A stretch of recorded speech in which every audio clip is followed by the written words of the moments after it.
الحمد لله نحمده ونستعينه ونستغفره ونؤمن به ونتوكل عليه ونعوذ بالله من شرور أنفسنا ومن سيئات أعمالنا من يهده الله فلا مضل له ومن يضلل فلا هادي له ونشهد أن لا إله إلا الله وحده لا شريك له ونشهد أن محمدا عبده ورسوله أما بعد فإن خير الحديث كتاب الله وخير الهدي هدي محمد صلى الله عليه وسلم وشر الأمور محدثاتها وكل بدعة ضلالة وكل ضلالة في النار فأعوذ بالله من الشيطان الرجيم حسب الذين كفروا أن يتخذوا عبادي من دوني أولياء إنا أعتدنا جهنم للكافرين نزلا قل هل ننبئكم بالأخسرين أعمالا الذين ضل سعيهم في الحياة الدنيا وهم يحسبون أنهم يحسنون صنعا أولئك الذين كفروا بآيات ربهم ولقائه فحبطت أعمالهم ولا نقيم لهم يوم القيامة وزنا. صدق اللہ. برادران محترم، سورہ الکہف کے آخری رکوع کی میں نے 3-4 آیتوں کی تلاوت کی ہے. ان آیات کریمہ کا مفہوم یہ ہے، فرمایا اے لوگوں میں تم کو بتاتا ہوں کہ کون سے لوگ ایسے ہیں جو اس خیال سے نیکیاں کر رہے ہیں کہ یہ بڑے اچھے عمل. فرمایا اس خیال میں بعض نیکیاں انہوں نے اختیار کی ہوئی ہیں خود ساختہ، اور گمان یہ کر رہے ہیں کہ وہ اچھے عمل کر رہے ہیں. فرمایا قیامت کے دن ان نیکیوں کے لیے کوئی میزان پیش نہیں کیا جائے گا اور کوئی ایسی بات تولی نہیں جائے گی جس کا تعلق اللہ اور اس کے رسول صلی اللہ علیہ وسلم کے فرمان کے خلاف. فرمایا یہ لوگ ہیں حبطت اعمالهم فلا نقیم لهم یوم القیامۃ وزنا. فرمایا ان کے سب اعمال ضائع چلے جائیں گے اور وزن کے لیے کوئی پیمانہ ان کے سامنے پیش نہیں کیا جائے. اسی موضوع کی ایک آیت سورہ الحجرات کے آغاز میں، یا ایھا الذین آمنوا لا تقدموا بین یدی اللہ ورسولہ واتقوا اللہ ان اللہ سمیع علیم. فرمایا اے اہل ایمان، تمہارے ایمان کا تقاضا یہ ہے کہ تم خدا اور اس کے رسول سے آگے نہ بڑھو. تم اللہ سے ڈرتے رہو اور اپنے اللہ کے رسول کی اطاعت کرتے رہو. اللہ تمہاری ایک ایک بات کو سننے والا اور علم والا. سورہ النساء میں ایک آیت اسی موضوع. فرمایا وَمَن يُشَاقِقِ الرَّسُولَ مِن بَعْدِ مَا تَبَيَّنَ لَهُ الْهُدَىٰ وَيَتَّبِعْ غَيْرَ سَبِيلِ الْمُؤْمِنِينَ نُوَلِّهِ مَا تَوَلَّىٰ وَنُصْلِهِ جَهَنَّمَ وَسَاءَتْ مَصِيرًا. فرمایا جو آدمی اللہ اور اس کی مخالفت شروع کر دے، پھر ایسی راہ اختیار کرے جو مسلمانوں کی راہ نہیں، فرمایا نُوَلِّهِ مَا تَوَلَّىٰ، ہم اس کو اسی طرف پھیر دیں گے جس طرف وہ پھرتا ہے. وَنُصْلِهِ جَهَنَّمَ، ہم اس کو جہنم رسید کریں. وَسَاءَتْ مَصِيرًا، یہ بہت ہی برا ٹھکانہ. ان آیات کریمہ کا جنرل مفہوم یہ ہے کہ اللہ رب العزت نے دین اسلام کو مکمل کر دیا۔ اس طرح المائدہ میں فرمایا الیوم اکملت لکم دینکم واتممت علیکم نعمتی ورضیت لکم الاسلام دینا۔ فرمایا آج کے دن تمہارا دین اسلام مکمل ہے اور اللہ اس دین سے راضی ہو گیا۔ اب اللہ کی رضا کے بعد، اللہ کے رسول صلی اللہ علیہ وسلم کی عام تعلیمات کے بعد اور اس پر صحابہ کے عمل کے بعد اس بات کی کوئی گنجائش نہیں رہی کہ ہم بعض چیزوں کو نیکی قرار دے دیں اور اس پر عمل شروع کریں۔ اسلام اس عمل کو بدعت کہتا ہے۔ فرمایا جب دین مکمل ہو گیا، ساری چیزیں مکمل ہو گئی، پھر یہ کیا ہے؟ کیا چیزیں تم نے ایجاد کی ہوئی ہیں؟ لا تقدموا بین یدی اللہ ورسولہ، اللہ اس کے رسول سے آگے بڑھنا چاہتے ہو؟ واتقوا اللہ ان اللہ سمیع علیم، تو اللہ ہی سے ڈرتے رہو، ایک ایک بات کو سننے والا ہے۔ نبی صلی اللہ علیہ وسلم نے اس آیت کریمہ کے بعد مقام عرفات میں جب نبی صلی اللہ علیہ وسلم نے حجۃ الوداع فرمایا، اس وقت آپ نے لوگوں سے یہ پوچھا تھا، اے لوگوں ہل بلغت، کیا اللہ کا دین میں نے تم تک پہنچا دیا ہے؟ نبی صلی اللہ علیہ وسلم نے 3 دفعہ سوال پوچھا، ہل بلغت، کیا تم اس بات کے گواہ ہو کہ میں نے اللہ کا دین تم تک پہنچایا؟ سب نے بیک آواز کہا بلغتا، اے اللہ کے نبی صلی اللہ علیہ وسلم، آپ نے اللہ کا دین ہم تک پہنچا دیا اور ہماری اصلاح فرمائی۔ جب اللہ کا دین پہنچا دیا گیا تو پھر ایسی چیزوں کی کیا کوئی گنجائش ہے جس کا ریفرنس نہ قرآن مجید میں ہو، جس کا ریفرنس نہ حدیث رسول میں ہو، جس پر نہ صحابہ کا عمل ہو؟ کہ صحابہ کے سامنے قرآن نازل ہوا، وہ تو کوئی ایسا کام کرنا پسند نہیں کرتے تھے جو کام اللہ اور اس کے رسول نے نہیں کرنا۔ جب یہ سب چیزیں مکمل ہیں تو کیا پھر یہ خیال ہے کہ کیا نبی صلی اللہ علیہ وسلم خاتم النبیین نہیں ہیں؟ کیا بعض چیزیں نہیں بنا لینا عقیدہ ختم نبوت کے خلاف نہیں؟ نبوت تو محمد رسول اللہ صلی اللہ علیہ وسلم پر ختم ہو گئی، کار نبوت بھی ختم ہو گیا، جو وہی آسمانوں سے آتی تھی لوگوں کی ہدایت کے لیے، اس کا سلسلہ منقطع ہو گیا، اللہ نے پورا دین لوگوں تک پہنچا دیا۔ اگر ہم دین میں کوئی نئی بات شروع کریں گے تو کیا ہم اپنے دل میں یہ خیال کیے ہوئے ہیں کہ بعض نیکی کی چیزیں رہ گئی تھی، اس کی تکمیل ہم نے کرنی ہے؟ کیا محمد رسول اللہ نے تکمیل نہیں فرمائی؟ کیا اللہ نے نہیں فرمائی؟ کون سی ایسی چیزیں باقی رہ گئی تھی کہ جس پر یہ گمان ہم کو گزرا کہ وہ نیکی کی ہیں، یہ اختیار کر لینی چاہیے؟ کیا کوئی کام نیکی کا ہو اور اللہ کے رسول امت کو نہ بتائیں؟ اور اگر نہیں بتاتے تو یہ تو خیانت ہے۔ کیا محمد رسول اللہ استغفر اللہ امت سے خیانت کر سکتے؟ کوئی کام نیکی کا ہو، حضور کے صحابہ سے پڑھ کر نیکی کی ہرس کس کو تھی؟ وہ کوئی کام ایسا نہ چھوڑتے جن کاموں میں نیکی حاصل کرنے کی توقع ہو۔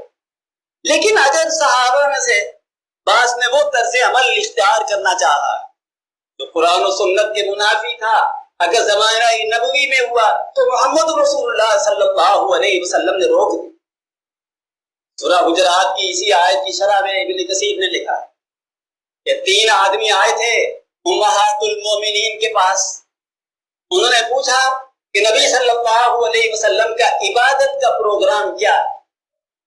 انہوں نے بتایا کہ نبی صلی اللہ علیہ وسلم تہجد اتنے وقت میں پڑھتے ہیں، باقی نمازیں تو مساجد میں تمہارے ساتھ ہوتی۔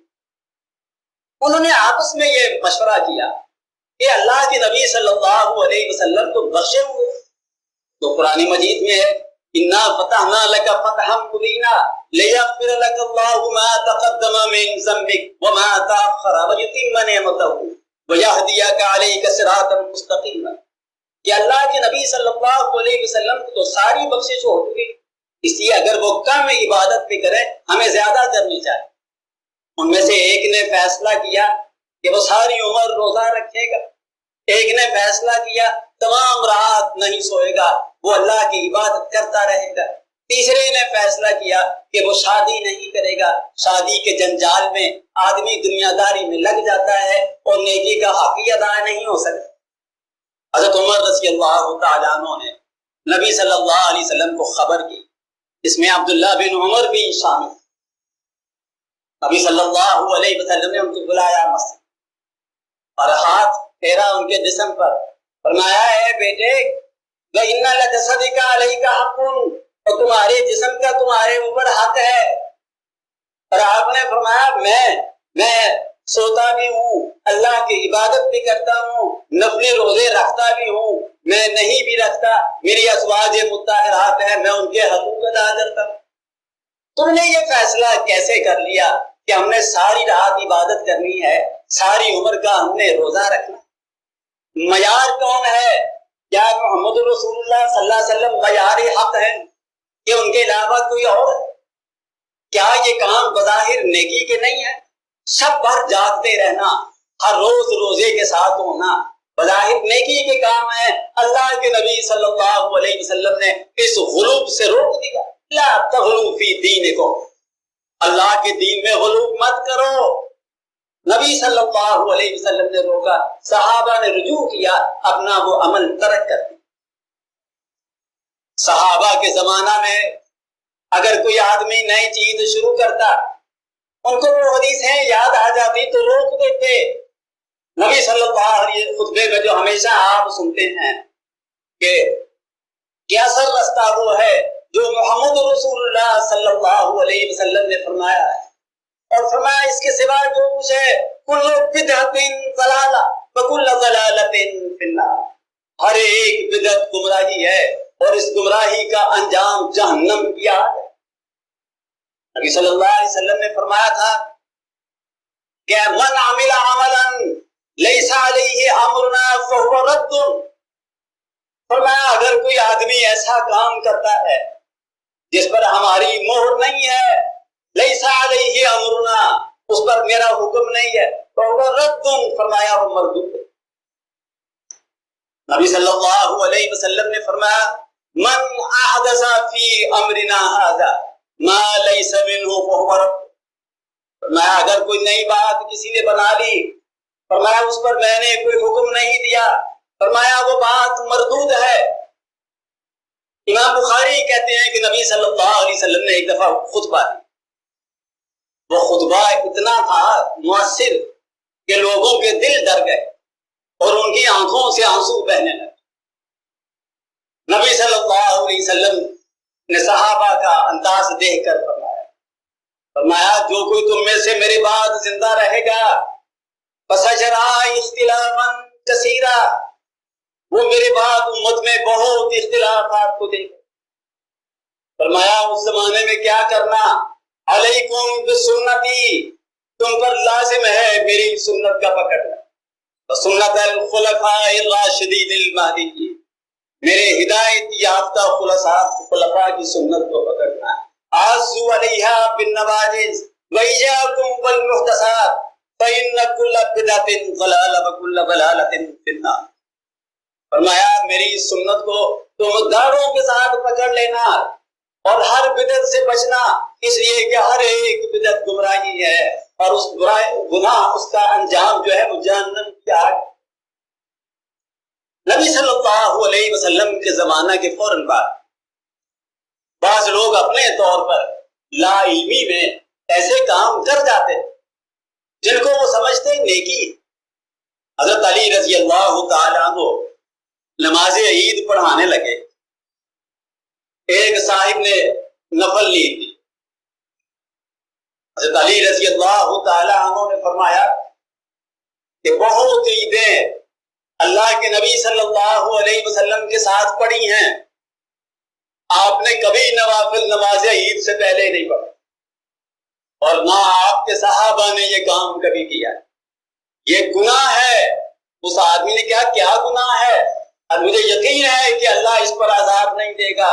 میں نے الحمد پڑھی ہے, میں نے سورتیں پڑھی ہیں, میں نے تسبیحات کی ہیں, سبحان ربی العظیم تو سبحان ربی الاعلی.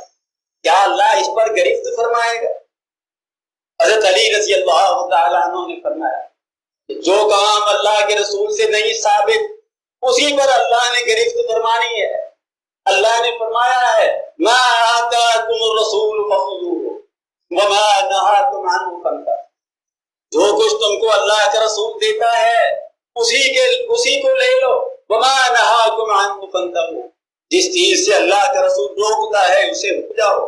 فرمایا میں تم کو نہیں نفل پڑھنے دوں گا. بظاہر دیکھا جائے حضرت علی رضی اللہ تعالیٰ عنہ نے نماز سے روک دیا.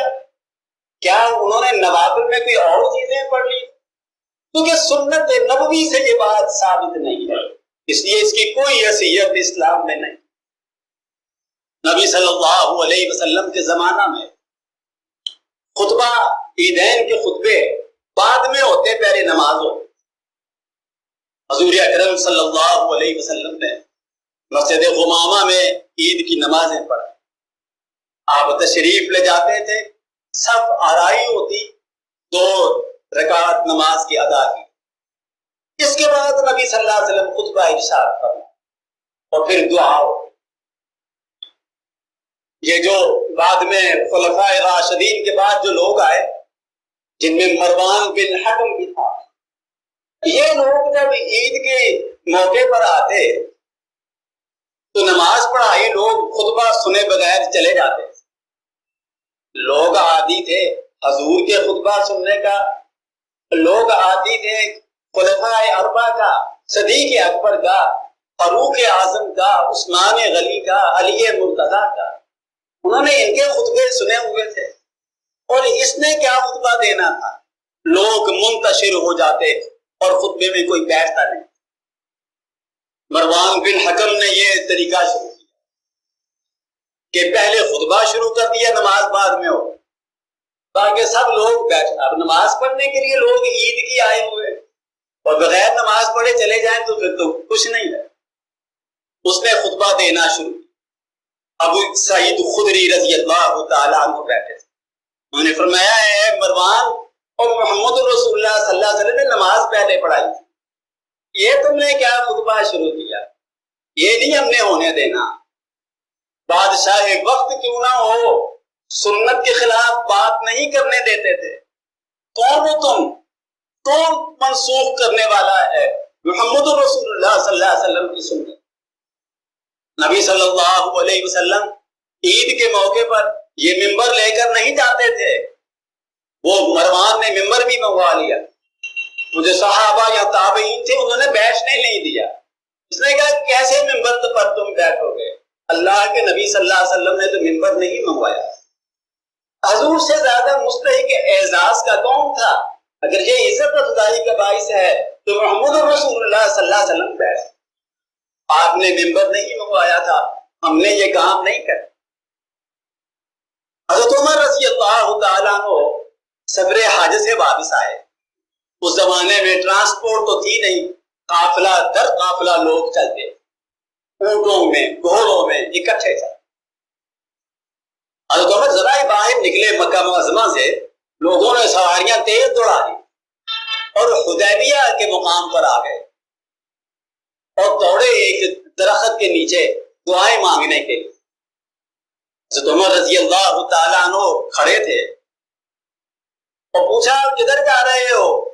ان کا بڑا مقدس درخت ہے, یہ وہ درخت ہے جس کے نیچے حضور نے بیعت فرمائی, بیعت رضوان. قرآن مجید میں اس درخت کا تذکرہ تحت الشجرۃ, فرمایا درخت کے نیچے اللہ کے نبی صلی اللہ علیہ وسلم نے بیعت فرمائی تھی صحابہ کی کہ عثمان غنی رضی اللہ تعالیٰ عنہ کے خون کا بدلہ لے. ہم نہیں جائیں گے جب تک کہ عثمان کی شہادت کا بدلہ نہیں لیتے. ایک بات مشہور ہو گئی تھی کہ حضرت عثمان شہید کر دیا گیا. حضرت عمر رضی اللہ تعالیٰ عنہ بڑے خوش ہوتے, کبھی بڑے نیک لوگ ہیں, بڑے مبارک اور مقدس درخت کے نیچے بیٹھے. حضرات, اس سے مقدس درخت کیا ہو جس کے نیچے محمد رسول اللہ بیٹھا. 1400 صحابہ میں سارے عشرہ مبشرہ اسی نے تھے. ان سے بڑا یہ ستاروں نے انسان نہیں دیکھا، ان سے بہتر کوئی انسان دنیا میں نہیں ہوا. حضرت عمر نے فرمایا کاٹو اس درخت کو، یہ شرک اور بدعت کی جگہ ہے. کیا اللہ کے رسول نے فرمایا تھا کہ اس درخت کے پاس جا کر بندگی کرو؟ اس درخت کو کاٹ ڈالا. آج لوگوں میں اتنی نہیں ہمت کہ حضرت عمر پر اعتراض کرے. ان کا جلال اتنا ہے کہ بڑے سے بڑے بدعتی میں ہمت نہیں ہے کہ وہ کہتے کہ گستاخی کی ہے عمر فاروق نے اور حضور کے درخت پر آرا چلا دیا. میں اس کو جڑ سے اکھاڑ. پھر دیکھا بعد میں لوگ ایک اور مسجد کی طرف گئے. پوچھا ادھر کیوں جا رہے ہیں؟ فرمایا اس مسجد میں نبی صلی اللہ علیہ وسلم نے فلاں کام کیا تھا. انہوں نے فرمایا نبی صلی اللہ علیہ وسلم نے تو ساری مساجد میں نمازیں پڑھی. پھر یہ انہوں نے وہ آیت کو پڑھی، وہ حدیث نبی صلی اللہ علیہ وسلم کی کہ لعن اللہ الیہود والنصارى اتخذوا قبور انبیائہم مساجدا. فرمایا یہود و نصارہ پر خدا تعالیٰ کی لعنت ہو، انہوں نے اپنے نبیوں کی قبروں کو سجدہ گاہ بنا لیا. فرمایا انبیاء کی جو نشانیاں ہیں تم اس کو عبادت کے نشان بناتے ہو. اسلام میں اس کی کوئی گنجائش نہیں. حدیث شریف میں آتا ہے حضور اکرم صلی اللہ علیہ وسلم حوض کوثر پر آپ کھڑے ہو اور اس کے جام بھر بھر کر اپنے امتیوں کو پلا رہے. حدیث میں ہے ایک گھونٹ پی لیا ساری عمر پیاس نہیں لگی، تشنگی محسوس نہیں، نہ ذائقہ ایسا کسی چیز میں، نہ کوئی لطف ایسا کسی چیز میں. آپ دیکھیں گے کہ بعض فرشتے دوزخ کے فرشتے بعض لوگوں کو ہانک کر جہنم کی طرف لے جا رہے ہیں، جہنم کی طرح ہانکنا. نبی صلی اللہ علیہ وسلم نے ان فرشتوں کو آواز دے دی ٹھہرو. فرمایا یہ تو میری امت کے افراد ہیں، ان کے اعضائے وضو چمک رہے ہوں گے، بظاہر نمازی لوگ ہوں. فرمایا میری امت کے لوگوں کو جہنم میں لے جا رہے ہو. اب یہ حدیث میں ہے، کون انکار کر سکتا ہے؟ فرشتوں کا سردار کہے گا انک ما لا تدری ما احدثوا بعدکم سحقا سحقا لمن غیر بعدی دینا.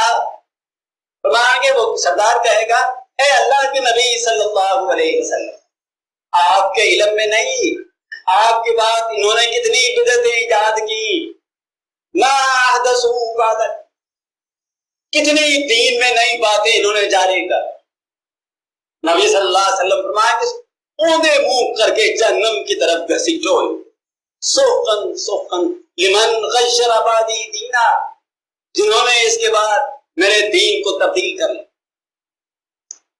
صحابہ معمولی بات خلاف سنت نہیں ہونے دے.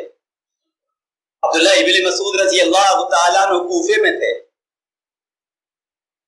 تو ایک دن کہنے لگے وہ شیطان کو نماز میں شریک نہ کر لینا. لوگوں نے پوچھا ابن مسعود کیسے شیطان کو نماز میں شریک کرے؟ فرمایا نبی صلی اللہ علیہ وسلم ظہر اور عصر کے بعد صحابہ کی طرف متوجہ ہوتے، امامت کرا کر آپ استقبال کرتے تھے اپنی جماعت کا. فرماتے ہیں میں دیکھ رہا ہوں سب لوگ دائیں طرف مڑ کر سامنے ہوتے ہیں، بائیں طرف نہیں مڑتے. فرماتے کہ یہ نہ خیال کرنا صرف دائیں طرف مڑنا ہی سنت ہے، بائیں طرف منع ہے. فرمانے لگے میری آنکھوں نے بارہا محمد رسول اللہ صلی اللہ علیہ وسلم کو بائیں طرف سے بھی مڑتے ہوئے دیکھا. کہ اپنی طرف سے یہ قرار نہ دے دینا کہ بس امام دائیں طرف سے ٹرن کرے. فرمایا اللہ کے نبی بائیں طرف سے بھی ٹرن کرتے. کئی چیزیں ایسی ہیں کہ عام لوگ اس کا نوٹس نہ لیں. صحابہ کہتے نہیں یہ ہم نے ہونے نہیں دینا. عبداللہ ابن عمر رضی اللہ تعالیٰ عنہ بیٹھے تھے، ایک صاحب کو چھینک آئی. اس نے کہا الحمدللہ والصلاۃ والسلام علی رسول اللہ صلی اللہ علیہ وسلم. اللہ کی تعریف کی اور اس کے ساتھ نبی صلی اللہ علیہ وسلم پر درود شریف پڑھا. کیا یہ بات قابل گرفت ہے کہ اللہ کی تعریف کی جائے اور ساتھ درود شریف پڑھا جائے؟ ابن عمر رضی اللہ تعالیٰ عنہ نے فرمایا کہ ہم بہت دفعہ نبی صلی اللہ علیہ وسلم کے پاس بیٹھتے تھے، جب چھینک آتی الحمدللہ کہا جائے، جواباً یرحمک اللہ پھر یہدیکم اللہ کہا جائے۔ فرمانے لگے درود شریف کی برکات کا میں بہت قائل ہوں، لیکن یہ محل درود شریف کا نہیں ہے، تو سارا دن پڑھو، چھینک آنے پر کب پڑھنا ہے؟ کیا محمد رسول اللہ صلی اللہ علیہ وسلم نے پڑھا ہے؟ یہ نہیں میں نے کرنے دے۔ ایک شخص نے عبداللہ ابن مسعود رضی اللہ تعالیٰ عنہ کے سامنے چھینکا، پتہ نہیں اس کو کیا خیال آیا، یا اس کو دعا یاد نہ رہی، کہنے لگا السلام علیکم۔ ابن مسعود رضی اللہ تعالیٰ عنہ بڑے ہنس مکھ تھے، فرمانے لگے اور تم کو بھی سلام ہو، والا امی کا، تیری ماں کو بھی سلام۔ اس نے بڑا غصہ کیا کہ یہ کیا، میں نے سلام علیکم کیا ہے، انہوں نے میری ماں کو بھی سلام پہنچا دیا۔ آپ نے فرمایا محمد رسول اللہ صلی اللہ علیہ وسلم نے الحمدللہ کہا تھا، تم السلام علیکم کہتے ہو۔ السلام علیکم کی دعا ہے کہ میں تم کو اللہ کی سلامتی میں دیتا ہوں، اللہ کے نبی نے یہ حکم نہیں دیا۔ اندازہ فرماؤ کتنی چھوٹی چھوٹی باتیں ہیں کہ صحابہ پسند نہیں کرتے کہ یہ دین میں کیا پچرے لگانی شروع کر رہے ہو، ہم نے یہ کام ہونے نہیں دے۔ صدیق اکبر رضی اللہ تعالیٰ عنہ سفر حج میں تھے کہ ایک عورت اشارے سے بات کر رہی، اب انہوں نے نوٹس لیا کہ بی بی صاحبہ بولتی نہیں، پوچھا کیا وجہ ہے کہ گونگی بہری تو نہیں؟ کہا انہوں نے خاموشی کے حج کو کرنے کی نیت کی ہوئی۔ میں بولو اللہ کے نبی نے نہیں حکم دیا کہ خاموش حج، یہ تم نے کیا شروع کر دیا خاموش، میں نے نہیں اس کی اجازت دی، چلو ٹھیک ہو گیا۔ یہ آہستہ آہستہ پھر نئی نئی باتیں شروع ہو جاتی۔ حضرت عمر رضی اللہ تعالیٰ عنہ تھے، وہ بھی صدر حج ہی کا واقعہ ہے۔ ایک صاحب کے بہت نیچے جھکے ہوئے ایسے جا رہے، پوچھا شاید بیمار ہو، کوئی کمر درد وغیرہ کی شکایت ہو، پوچھا صاحب ایسا کیوں ہے؟ فرمانے لگے یہ خشوع اور عاجزی کے لیے یہ طریقہ اختیار کیا کہ بڑی عاجزی اور خشوع، تو میں نے کوڑا سیدھا کیا، میں نکالتا ہوں تمہاری عاجزی، میں تمہاری انکساری تمہاری گردن میں ہے اور انکساری دل میں ہوتی، سر سیدھا ہو کے چلے۔ یہ تم نے کیا چیزیں پکھنڈ بنائی ہوئی، چھوٹی چھوٹی چیزیں نہیں ہونی۔ صدیق اکبر رضی اللہ تعالیٰ عنہ نے جب پہلا خطبہ دیا اس میں اعلان کر دیا کہ کوئی چیز میں نے قرآن و سنت کے خلاف نہیں کرنی۔ فرمانے لگے پہلا خطبے ایو السماء تذلنی وایو ارض تقلنی اذا قلت فی کتاب اللہ ما لا اعلم۔ میں کان کھول کر سن لو، کون سا آسمان مجھ پر سایہ کرے گا، کون سی زمین مجھ کو جگہ دے گی، میں وہ بات کروں جو اللہ اور اس کے رسول نے نہیں کرنا، میں مجھ سے کوئی کام نہ لو، ایسا میں نے نہیں کرنا۔